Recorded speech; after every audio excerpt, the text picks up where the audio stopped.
প্রত্যক্ষ ও পরোক্ষ কারণে পরিজনদের হারিয়ে হারু ও নীলু আকাশতলে দাঁড়ায়, তারপর ফের এগিয়ে যায় চালের লাইনের দিকে। কারণ ওই যে পেট বড় বালায়। গল্পের উপসংহারে লেখক বিনয় নামক চরিত্রকে দিয়ে ভাবিয়েছেন, বলিয়েছেন এ প্রতীক্ষার চালের জন্য না, বিপ্লবের জন্য। এরা বিপ্লবকে পরিপুষ্ট করেছে, অনিবার্য করে তুলেছে প্রতিদিনকার ধৈর্যের মধ্যে দিয়ে। গল্পের এই সমাপতন কিছুটা কষ্টকল্পিত হলেও ইতিবাচক। রেল স্টেশনে যাওয়ার রাস্তায় এক তেঁতুল গাছের তলায় বসে ভিক্ষা করত এক অন্ধ বৃদ্ধ মানুষ। সে চুপটি করে বসে থাকত, সামনে একটি কাপড় পেতে রেখে। ভিক্ষা চেয়ে খুব বেশি হাঁক ডাক করতো না কখনো। মানুষ স্বতঃস্ফূর্তভাবেই তার কাপড়ের ওপর ফেলে যেত চাল পয়সা। দিল মানে একটা কোমল হাত তাকে ধরে নিয়ে ঘরে ফিরে যেত। এই ছিল এই বৃদ্ধের দৈনন্দিন রুটিন। কিন্তু একদিন দিন শেষে সারা কাপড় হাতিয়েও সে পেল না কিছুই। লোকের কথাবার্তা শুনে বুঝল দেশে দুর্ভিক্ষ এসেছে, চালের বড় আকাল। সম্মান, টাকা, ইজ্জতের বিনিময়ে হলেও নারী পুরুষ নির্বিশেষে এক মুঠো চাল চায়, পরিজনকে বাঁচানোর জন্য, নিজে বাঁচার জন্য। এই যখন পরিস্থিতি, তাকে ভিক্ষা দেবে কে? যা সে কখনো করেনি, একদিন তাই শুরু করলো। খিদের জ্বালায় বিকৃত স্বরে চিৎকার করে ভিক্ষা চাইতে লাগলো সে। লোকজন অবাক হলো, বিরক্তও হলো, কয়েকজন দু একটা পয়সাও দিল। কিন্তু সেই বিকেলে সেই কোমল হাত আর ধরা দিল না তার হাতে। লেখকের বর্ণনায় অনেক রাত পর্যন্ত প্রতীক্ষার পরও সেদিন আর সেই কোমল হাত তার হাতে ধরা দিল না। আস্তে আস্তে একটা আতঙ্ক দেখা দিল, অপরিসীম বেদনা ছড়িয়ে পড়ল তার মনের ফসল কাটা মাঠে। আরো দুদিন কাটল, তখন আর চিৎকার করে ভিক্ষা চাইবার মতো শক্তি তার নেই। দুদিনের খালি পেট তাকে শুইয়ে ফেলেছে মাটিতে। তখনও তার হাতের মুঠোয় ধরা সেই কয়েকটি পয়সা আর চোখে নীরব জল। সেদিন বিকেলেই তার কানে এলো মানুষের সমবেত আওয়াজ, অন্ন চাই, বস্ত্র চাই। লোকের কথাবার্তায় সে বুঝতে পারল, যারা তাকে একদিন ভিক্ষা দিত আজ তারা নিজেরাই ভিখারি। চলেছে ম্যাজিস্ট্রেটের কাছে চাল আনতে। ধুঁকতে থাকা শরীরটাকে প্রাণপণ শক্তিতে উঠিয়ে বসালো সে। তারপর জীবনের শেষ বারের মতো উঠে দাঁড়ালো। মিছিলের স্লোগানের সাথে গলা মিলিয়ে বলে উঠল, অন্ন চাই, অন্ন চাই। মাত্র দুটি শব্দ উচ্চারণ করি ধপ করে মাটিতে বসে পড়ল বৃদ্ধের কঙ্কালসার শরীর। দুর্বোধ্য শিরোনামাঙ্কিত এই গল্পের শেষ লাইনে গল্পকার লিখেছেন, সেই রাত্রে একটা নরম হাত বৃদ্ধের শীতল হাতকে চেপে ধরল, আর সঙ্গে সঙ্গে চমকে উঠে সে তার কোঁচড়ে ভরা চাল দূরে ছুঁড়ে ফেলে দিল। সমালোচকদের মতে এই ছোট গল্পটি সুকান্তর জীবনের অন্যতম শ্রেষ্ঠ সাহিত্যকর্ম।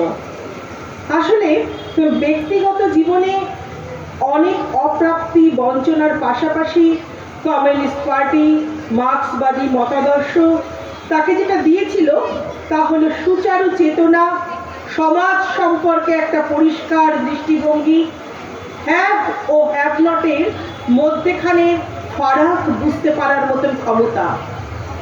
এই পর্যবেক্ষণ শক্তি তার সকল সৃষ্টির আধার এবং এই গল্পে যা চূড়ান্ত সাফল্য লাভ করে।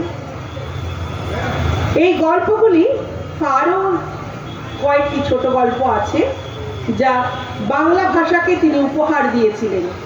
তবে বয়সজনিত কারণেই সেসব লেখায় কৈশোর উচ্ছ্বাস অনেক বেশি, পরিপক্কতা কিছুটা কম। সীমান্তে আজ আমি প্রহরী, অনেক রক্তাক্ত পথ অতিক্রম করে আজ এখানে এসে থমকে দাঁড়িয়েছি স্বদেশের সীমানায়। ধূসর তিউনিসিয়া থেকে স্নিগ্ধ ইতালি থেকে ছুটে গেছি বিপ্লবী ফ্রান্সে, নক্ষত্র নিয়ন্ত্রিত নিয়তির মতো দুর্নিবার অপরাহত রাইফেল হাতে ফ্রান্স থেকে প্রতিবেশী বার্মাতেও। আজ দেহে আমার সৈনিকের কড়া পোশাক, হাতে এখনো দুর্জয় রাইফেল, রক্তে রক্তে তরঙ্গিত জয়ের আর শক্তির দুর্বহ দম্ভ। আজ এখন সীমান্তের প্রহরী আমি। আজ নীল আকাশ আমাকে পাঠিয়েছে নিমন্ত্রণ, স্বদেশের হাওয়া বয়ে এনেছে অনুরোধ, চোখের সামনে খুলে ধরেছে সবুজ চিঠি। কিছুতেই বুঝি না কি করে এড়াবো তাকে, কি করে এড়াবো এই সৈনিকের কড়া পোশাক। যুদ্ধ শেষ, মাঠে মাঠে প্রসারিত শান্তি, চোখে এসে লাগছে তারই শীতল হাওয়া। প্রতি মুহূর্তে স্লথ হয়ে আসে হাতের রাইফেল, গা থেকে খসে পড়তে চায় এই কড়া পোশাক। রাত্রে চাঁদ ওঠে, আমার চোখে ঘুম নেই।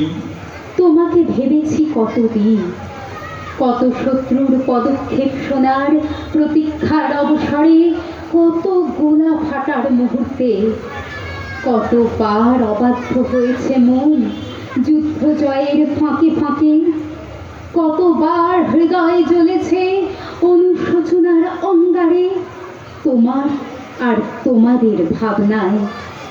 তোমাকে ফেলে এসেছি দারিদ্র্যের মধ্যে, ছুঁড়ে দিয়েছি দুর্ভিক্ষের আগুনে, ঝড়ে আর বন্যায়, মারি আর মড়কের দুঃসহ আঘাতে বারবার বিপন্ন হয়েছে তোমাদের অস্তিত্ব।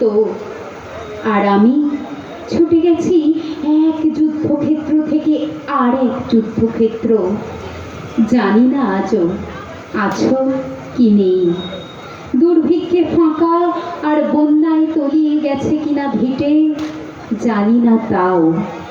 তবু লিখছি তোমাকে আজ, লিখছি আত্মভর আশায়। ঘরে ফেরার সময় এসে গেছে, জানি আমার জন্যে কেউ প্রতীক্ষা করে নেই। মালায় আর পতাকায়, প্রদীপে আর মঙ্গল ঘটে, জানি সম্বর্ধনা রটবে না লোকমুখে, মিলিত খুশিতে মিলবে না বীরত্বের পুরস্কার। তবু একটি হৃদয় নেচে উঠবে আমার আবির্ভাবে, সে তোমার হৃদয়। যুদ্ধ চাই না আর, যুদ্ধ তো থেমে গেছে। পদার্পণ করতে চাই না মনে ইন্দোনেশিয়ায়, আর সামনে নয়, এবার পেছনে ফেরার পালা। পরের জন্য যুদ্ধ করেছি অনেক, এবার যুদ্ধ তোমার আর আমার জন্যে। প্রশ্ন করো যদি এত যুদ্ধ করে পেলাম কি? উত্তর তার, তিউনিসিয়ায় পেয়েছি জয়, ইতালিতে জনগণের বন্ধুত্ব, ফ্রান্সে পেয়েছি মুক্তির মন্ত্র, আর নিষ্কণ্টক বার্মায় পেলাম ঘরে ফেরার তাগাদা। আমি যেন সেই বাতিওয়ালা, সে সন্ধ্যায় রাত পথে পথে বাতি জ্বালিয়ে ফেরে, অথচ নিজের ঘরেই নেই যার বাতি জ্বালার সামর্থ্য। নিজের ঘরেই জমে থাকে দুঃসহ অন্ধকার। তার গল্পের সুরেনের মতো সুকান্তর কৌশলতুল্য সদ্য যৌবনেও প্রেম এসেছে বেশ কয়েকবার।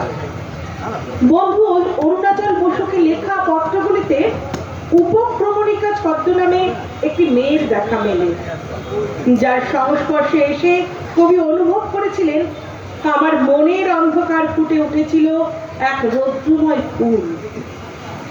উপক্রমণিকার সাথে সম্পর্কটা টেকসই হয়নি।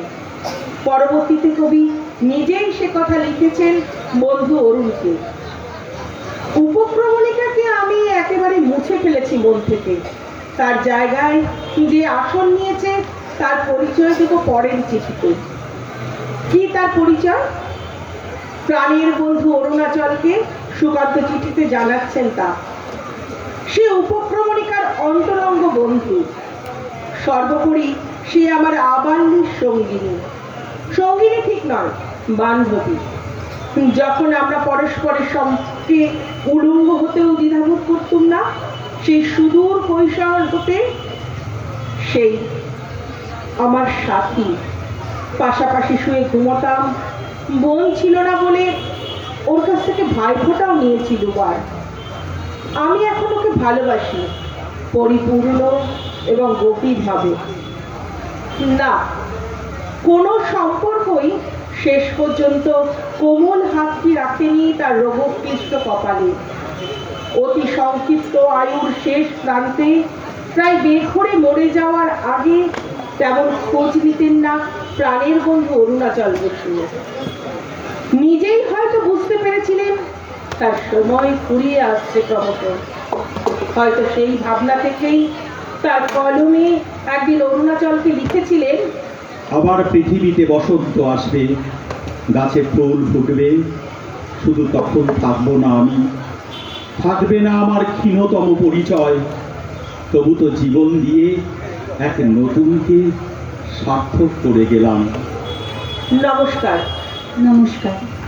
আমাদের সমস্ত সংকলনটি করেছে বিশ্বরূপ, আর আমরা যারা পাঠ করলাম তারা হলো আমি অভিজিৎ মণ্ডল, রত্নদীপা রায়, রিন্টু সাহা, নন্দিতা সাহা। ধন্যবাদ। বর্তমান সময়ের ওপরে খুব মূল্যবান